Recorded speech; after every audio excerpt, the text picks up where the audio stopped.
मिली है हेंस ब्रेगुएन से। ये 1936 में नाजी जर्मनी से निकलकर अमेरिका सेटल हो गए थे। इन्होंने लिटरेचर की पढ़ाई पढ़ी है यूसी बार्कले में। लेकिन हेंस ब्रेगुएन कोई नॉर्मल व्यक्ति नहीं थे। इनको माना जाता है पूरी दुनिया का सबसे बेस्ट सक्सेसफुल आर्ट डीलर। 2000 में ब्रेगुएन ने अपनी आर्ट कलेक्शन, जिसमें पूरे दुनिया का सबसे बेस्ट आर्टिस्ट का आर्ट वर्क था, जैसे पिकासो, ब्रक्वीस, खलीस, मतीसिस, को जर्मन गवर्नमेंट को 100 मिलियन यूरोस में बेचा था। अगर इसे इंडियन करेंसी में कन्वर्ट करे तो अप्रोक्सीमेटली 886 करोड़ में बेचा था। और जर्मन गवर्नमेंट इस डील को मानती है कि हेंस ब्रेगुएन ने हम पे बहुत बड़ा एहसान किया है कि हमें इतने सस्ते में बेच दिया अपनी पेंटिंग्स। उन्होंने हम पर चैरिटी की है। ये है कुछ एग्जांपल्स उन फ्रेम्स के।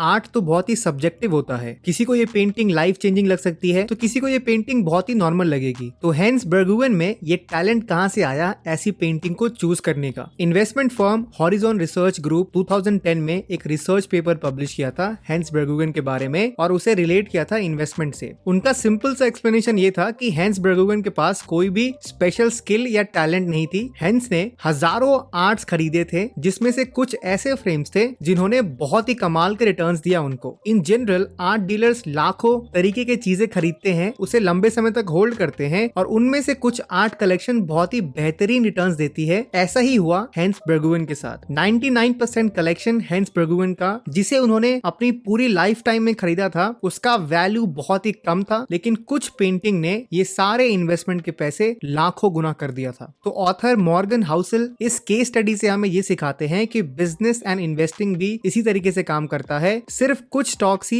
आपके पूरे पोर्टफोलियो की वैल्यू बहुत बढ़ा सकता है, जो वैसे बाकी स्टॉक्स का रिटर्न्स बहुत ही एवरेज होगा या नेगेटिव होगा। जैसे हम सब ने shark tank India TV show देखा है, तो वेंचर कैपिटलिस्ट एंड इन्वेस्टर का सिंपल मैथ यही होता है कि 70 से 80% इन्वेस्टमेंट स्टार्टअप में डूबेगा ही, 15 से 18% 10x रिटर्न्स देगा और 1% से कम 100x रिटर्न्स देगा, जो सारे लॉस को रिकवर कर देगा और हमें प्रॉफिट भी कमा कर देगा। एक और एग्जांपल ये है कि वॉरेन बफेट के बारे में कौन नहीं जानता है कि वो दुनिया के सबसे बेस्ट इन्वेस्टर हैं। लेकिन अगर आप उनकी भी पोर्टफोलियो देखें तो सिर्फ कुछ कंपनीज को छोड़ के बाकी सब ने एवरेज या पुअर रिटर्न्स दिया है। 2013 में बर्कशायर हैथवे मीटिंग में वॉरेन बफेट ने कहा था कि मेरे पास 400 से 500 कंपनीज की स्टॉक्स हैं, पर सिर्फ 10 कंपनीज ने मुझे अच्छे रिटर्न्स दिए हैं। इसे कहते हैं टेल इवेंट। टेल इवेंट का मतलब होता है कि एक ऐसा इवेंट जिसकी होने की चांसेस बहुत कम है, लेकिन अगर वो होता है तो वो सबसे बड़ा इंपैक्ट लेके आएगा आपकी लाइफ में, जैसे एक अर्थक्वेक या पैंडेमिक। उसी तरह आप देखोगे कि आपके इन्वेस्टिंग जर्नी में भी या आपके पूरे लाइफ टाइम में टेल इवेंट की वजह से आपके लाइफ में बदलाव आएगा। एक हार्ट ब्रेक या बिजनेस में लॉस या फिर जॉब का छूटना, ये उस समय तो बहुत ही प्रॉब्लमैटिक लगता है, लेकिन कुछ ही सालों में आप बहुत ग्रेटफुल फील करते हैं कि थैंक गॉड वो चीज हुआ मेरे साथ, जिस वजह से मैं आज यहाँ तक पहुंच पाया हूँ। तो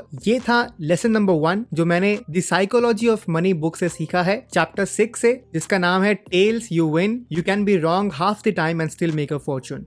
चलिए अब हम दूसरे लेसन पे आते हैं जो मैंने सीखा इस बुक से, वो है freedom. Controlling your time is the highest dividend money page. America पूरे दुनिया का सबसे रिचेस्ट देश है, लेकिन क्या वहाँ के लोग सबसे ज्यादा खुश हैं? बिल्कुल नहीं। एक पब्लिक पोल हुआ था जहाँ पर ये पता लगा है कि 45% अमेरिकन ने ये कहा है कि वो पिछले दिन से ज्यादा स्ट्रेस्ड फील कर रहे हैं अपने उस करंट डे पे। पूरे दुनिया में ये अराउंड 39% लोगों का भी यही मानना है। तो जब पैसे आपको खुश नहीं रख सकता तो क्या वो चीज है जो आपको खुशी देती है? इसका आंसर पता लगाने के लिए एंग्विस चैम्बेल, जो एक साइकोलॉजिस्ट थे, उन्होंने सालों तक रिसर्च की इस टॉपिक पे कि इंसान को सबसे ज्यादा खुशी किस चीज से मिलती है। उन्होंने 1981 में अपने book the sense of well being in America में ये कंक्लूड किया कि फ्रीडम सबसे इंपॉर्टेंट चीज है जो हर एक व्यक्ति को खुशी पहुंचाता है। फ्रीडम यानी अपनी जिंदगी को अपने हिसाब से जीना और अपनी लाइफ की कंट्रोल खुद करना। इसीलिए यहाँ ऑथर एक और पॉइंट ऐड करते हैं कि इस जनरेशन में आप फ्रीडम पैसे से कमा सकते हैं। यानी अगर आपके पास 1 साल का इमरजेंसी फंड है तो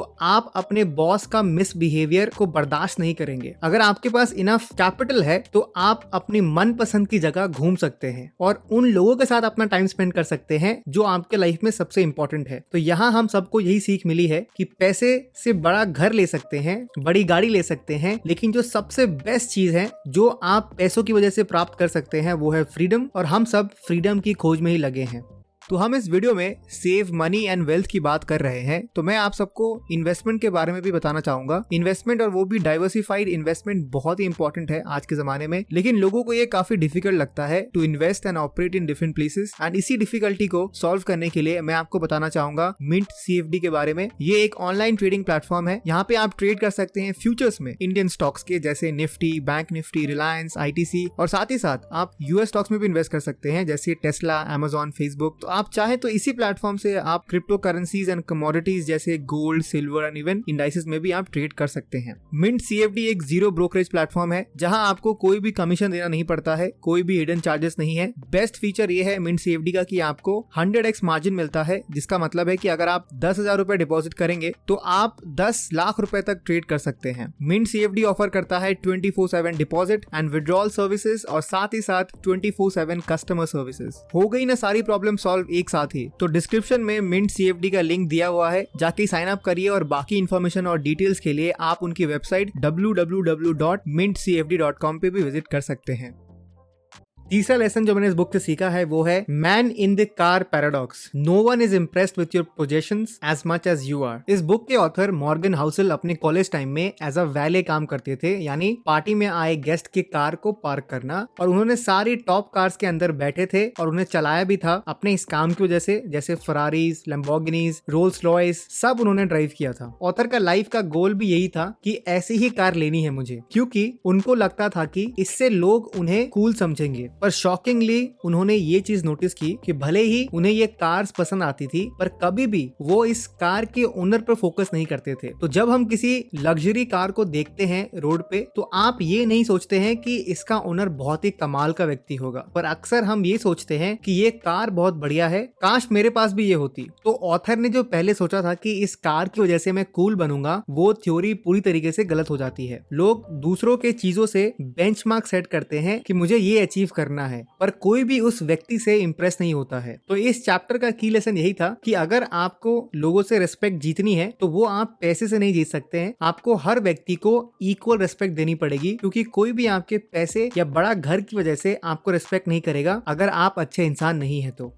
लेसन नंबर 4 जो मैंने इस बुक से सीखा है वो है wealth is what you don't see. Spending money to show people how much money you have is the fastest way to have less money. Author जब एज अ वैले काम करते थे, तब एक रॉजर नाम का एक व्यक्ति अपने पोर्शे में अक्सर आया करता था क्लब में और खूब पैसे खर्च करता। लेकिन कुछ ही महीनों बाद रॉजर एक पुराने होंडा कार से आने लगा। ऑथर ने पूछा कि आपका पोर्शे कार का क्या हुआ? अरे वो बैंक वालों ने ले लिया क्योंकि मैं टाइम से पैसे नहीं दे पा रहा था। ऑथर कहते हैं कि अमेरिका लाखों रॉजर जैसे लोग से भरे हुए हैं, जिनको थोड़ा भी सक्सेस मिलता है वो एक्सपेंसिव चीजें खरीद कर शो ऑफ करते हैं। पर इस चैप्टर में ऑथर ने कहा है कि वेल्थ वो है जो हम नहीं देखते हैं, क्योंकि जब आप किसी व्यक्ति को देखते हैं कि वो 2-3 करोड़ का कार ड्राइव कर रहा है, तो आप ऑटोमेटिकली ये अज्यूम करते हैं कि इसके पास तो बहुत पैसे होंगे, लेकिन आप ना तो उनका बैंक बैलेंस जानते हैं और ना उनका करंट इनकम। लेकिन ये बात क्लियर है कि वो कार लेने के बाद उनके पास उतने पैसे नहीं है जितना उन्होंने पे किया है उस कार को लेने के लिए। डिफरेंस क्या है एक अमीर एंड एक दौलतमंद व्यक्ति में? अमीर आपका करंट इनकम है, पर दौलत आपका छुपा हुआ है। तो नेक्स्ट टाइम जब आप किसी व्यक्ति को देखते हैं उसके पास बड़ी गाड़ी है, तो आप ऑटोमेटिकली ये मत एज्यूम करिएगा कि वो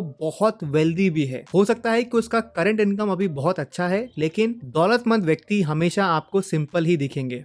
लेसन नंबर 5 जो मैंने इस बुक से सीखा है वो है save money. The only factor you can control generates one of the only things that matters. How wonderful. पहला आइडिया जो इस चैप्टर में शेयर किया गया है वो ये है कि वेल्थ बनाने के लिए आपका इनकम एंड इन्वेस्टमेंट रिटर्न्स से भी ज्यादा इंपॉर्टेंट है आपका सेविंग्स रेट, यानी आप डेली कितना सेव कर पा रहे हैं, ये सबसे ज्यादा इंपॉर्टेंट है। चलिए इसे रियल लाइफ एग्जांपल समझते हैं। 1970s में लोगों को ये लगता था कि जिस रेट से हम तेल यूज कर रहे हैं, कुछ ही सालों में धरती पे तेल ही नहीं बचेगा। लेकिन आज 2023 में भी हम तेल यूज कर रहे हैं। ऐसा नहीं हुआ है कि सडनली हमें ज्यादा तेल मिल गया हो, बल्कि हम जैसे तेल को यूज करते थे वो बेटर हो गया है। फॉर एग्जाम्पल 1970s में एक कार जो माइलेज देता था उससे बहुत ज्यादा बेटर आज की कार देती है। तो पूरे दुनिया में तेल ज्यादा है अभी, इसीलिए क्योंकि हमने तेल कंज्यूमिंग को बहुत कम कर दिया है। दूसरा आइडिया है कि सेविंग आपके कंट्रोल में है, यानी आपका करंट इनकम बढ़ना या स्टॉक मार्केट रिटर्न्स आपके अंडर 100% नहीं है, और कितना टाइम भी लगेगा स्टॉक मार्केट से एक बहुत ही अच्छा रिटर्न्स कमाने के लिए ये किसी को नहीं पता। लेकिन एक चीज जो आप आज से ही कर सकते हैं वो है अपने खर्चों को कम करना। ऑथर कहते हैं कि हमें अपने ईगो को सेटिस्फाई करने के लिए ज्यादा खर्च नहीं करना है, तो पैसों को सेव करना बहुत ज्यादा इंपॉर्टेंट है, हमने इस चैप्टर से सीखा। तो आज के वीडियो के लिए इतना ही। अगर आपको इस बुक के पहले 5 चैप्टर की समरी चाहिए तो मैंने ऑलरेडी उस पर वीडियो बना दिया है, आप यहाँ आई बटन में क्लिक करके उसे देख सकते हैं। अगर आपको पार्ट 3 चाहिए इस बुक का तो आप मुझे कमेंट में जरूर बताइए, मैं जरूर अपलोड करूंगा। ऐसे ही money and stock market related detail book summaries के लिए आप बुक प्लो चैनल को सब्सक्राइब कर सकते हैं, एंड साथ ही साथ आप मिंट CFD के वेबसाइट को भी जरूर चेकआउट करिए, डिस्क्रिप्शन में इसका लिंक दिया हुआ है। तो मैं मिलूंगा आपसे नेक्स्ट वीडियो में, तब तक के लिए कीप रीडिंग, कीप ग्रोइंग।